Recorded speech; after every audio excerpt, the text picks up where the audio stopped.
শুভ দুপুর বন্ধুরা, পুষ্পা কিচেনে আপনাদের স্বাগত জানাই। আজকে আমি রান্না করব চিকেন বিরিয়ানি। তো দেখতে থাকুন ভিডিওটা, আশা করি আপনাদের ভালো লাগবে। আমি প্রথমে আলুটা কেটে ধুয়ে পরিষ্কার করে নিয়েছি। এখন চালটাকে ভিজিয়ে দিচ্ছি। আমি উনুন ধরিয়ে কড়াই বসিয়ে দিয়েছি। কড়াইয়ে দিয়ে দিচ্ছি পরিমাণ মতো জল। জলটা একটু গরম করে নেব আমি। ওই জলেই আমি দিয়ে দিচ্ছি পরিমাণ মতো লবণ। জলটা গরম হয়ে গেছে, এখন আমি দিয়ে দিচ্ছি কামধেনু রং। কামধেনু রং দিয়ে আমি একটু নেড়ে চেড়ে দিয়েছি। এবার দিয়ে দিচ্ছি কেটে ধুয়ে রাখা আলু আর ডিম। আলু আর ডিম দিয়ে আমি একটু সময় নিয়ে আলু আর ডিমটাকে সেদ্ধ করে নেব। আলু আর ডিম যতক্ষণে সেদ্ধ হচ্ছে ততক্ষণে আমি বিরিয়ানির বেরেস্তার জন্য আমি পেঁয়াজটা কুচিয়ে নিচ্ছি। মাংসের জন্য মশলা আমি আগের থেকেই রেডি করে নিয়েছি, পেঁয়াজ, আদা, রসুন, লঙ্কা। এখন আমি মশলা বেটে নিচ্ছি। প্রথমে বেটে নিচ্ছি আমি শুকনো লঙ্কা। লঙ্কাটাকে আমি একটু মিহি করে আগে বেটে নেব। লঙ্কাটা আমার মিহি করে বেটে নেওয়া হয়ে গেছে। আমি এর মধ্যেই এখন নিয়ে নেব আদা আর রসুন। আদা আর রসুনটাকেও আমি মিহি করে বেটে নেব। আমার লঙ্কা, আদা, রসুন সব মিহি করে বেটে নেওয়া হয়ে গেছে। এখন মশলাটাকে আমি শিল থেকে উঠিয়ে নিচ্ছি। তারপরে আমি বেটে নিচ্ছি কুচিয়ে রাখা কিছুটা পেঁয়াজ। পেঁয়াজটা আমি একটু মিহি করে বেটে নিচ্ছি। পেঁয়াজটা আমার মিহি করে বেটে নেওয়া হয়ে গেছে। এখন আমি পেঁয়াজটাকেও শিল থেকে উঠিয়ে নিচ্ছি। আমার মশলা বাটা কমপ্লিট।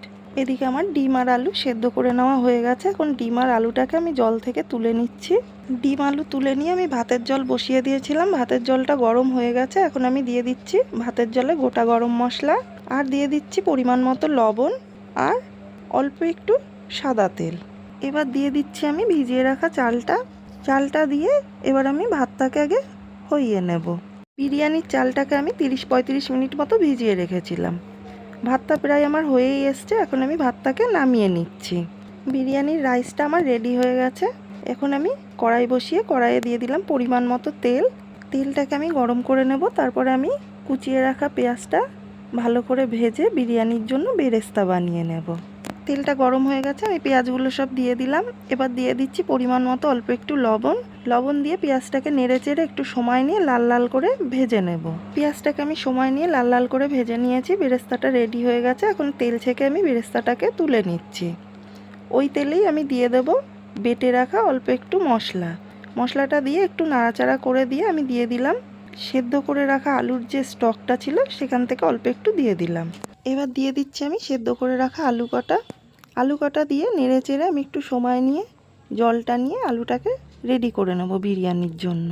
আলুটা আমার রেডি হয়ে গেছে। এখন আমি আলুটাকে নামিয়ে নিচ্ছি। আমি কড়াই পরিষ্কার করে কড়াই বসিয়ে দিয়েছি। কড়াইতে দিয়ে দিচ্ছি পরিমাণ মতো তেল আর দিয়ে দিচ্ছি বেটে রাখা মশলাটা দিয়ে একটু সময় নিয়ে মশলাটাকে নেড়ে চেড়ে ভালো করে ভেজে নেব।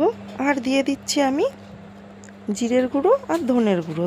ধনের গুঁড়ো দিয়ে মশলাটাকে সময় নিয়ে ভালো করে ভেজে নিয়েছি। এখন দিয়ে দিচ্ছি চিকেনটা দিয়ে নেড়ে চেড়ে ভালো করে আমি একটু কষিয়ে নিয়েছি। এবার দিয়ে দিচ্ছি সেই আলুর স্টকটা দিয়ে নেড়ে চেড়ে সময় নিয়ে আমি বিরিয়ানির জন্য মাংসটাকে রেডি করে নেব। বিরিয়ানির জন্য মাংসটা রেডি করে নিয়েছি। এখন মাংসটাকে আমি নামিয়ে নিচ্ছি। এখন আমি বিরিয়ানিটাকে লেয়ার করে সাজিয়ে নিচ্ছি। প্রথমে দিয়ে দিচ্ছি আমি হাঁড়িতে ঘিটাকে আমি ভালো করে হাঁড়িতে একটু মাখিয়ে নিচ্ছি। তারপর আমি দুধটা রেডি করে নিচ্ছি বিরিয়ানির জন্য। নিয়েছি আমি দুধে দিয়ে দিচ্ছি কেওড়া জল আর গোলাপ জল, আর দিয়ে দিচ্ছি আমি মিঠা আতর, দিয়ে দিচ্ছি আমি কামধেনু রং। বিরিয়ানির জন্য দুধটা আমি রেডি করে নিয়েছি। এখন আমি বিরিয়ানিটাকে লেয়ার করে সাজিয়ে নেব। প্রথমে দিয়ে দিলাম আমি রাইস, তারপর দিয়ে দিচ্ছি আমি বিরিয়ানির জন্য রেডি করে রাখা আলুগুলোকে আমি রাইসের ওপর দিয়ে সাজিয়ে দিচ্ছি। ওই আলুর ওপর দিয়ে আবার কিছুটা পরিমাণে আমি রাইস দিয়ে দিয়েছি। তার উপরে দিয়ে দিচ্ছি আমি রেডি করে রাখা চিকেনটাকেও আমি সাজিয়ে দিচ্ছি। দিয়ে দিচ্ছি চিকেনের গ্রেভিটা আমি ওই রাইসের ওপর দিয়েই দিয়ে দিলাম। ওই চিকেনের ওপর দিয়ে আমি দিয়ে দিচ্ছি কিছুটা পরিমাণে বেরেস্তা আর অল্প একটু গরম মশলা।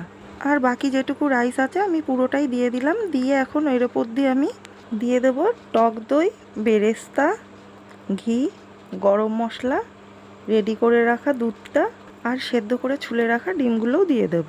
সব দিয়ে একটা ঢাকা চাপা দিয়ে আমি 20 মিনিটের জন্য দম দিয়ে নেব। এই নেভা আগুনেই আমি দমটা দিয়ে নিচ্ছি। বিরিয়ানিটা দম করে আমি রেডি করে নিয়েছি। এখন বিরিয়ানি বেড়ে পরিবেশন করব। আমার এই রেসিপিগুলো আপনাদের কেমন লাগছে আমাকে কমেন্টে অবশ্যই জানাবেন। ভালো লাগলে একটি লাইক করে দেবেন, সাবস্ক্রাইব করে আমার চ্যানেলটির পাশে থাকবেন। দুপুরে গরম গরম বিরিয়ানি, চিকেন, আলু, ডিম, স্যালাড দিয়ে আজকের বিরিয়ানিটা আমি পরিবেশন করলাম। বিরিয়ানিটা আপনাদের কেমন লাগলো আমাকে কমেন্টে অবশ্যই জানাবেন।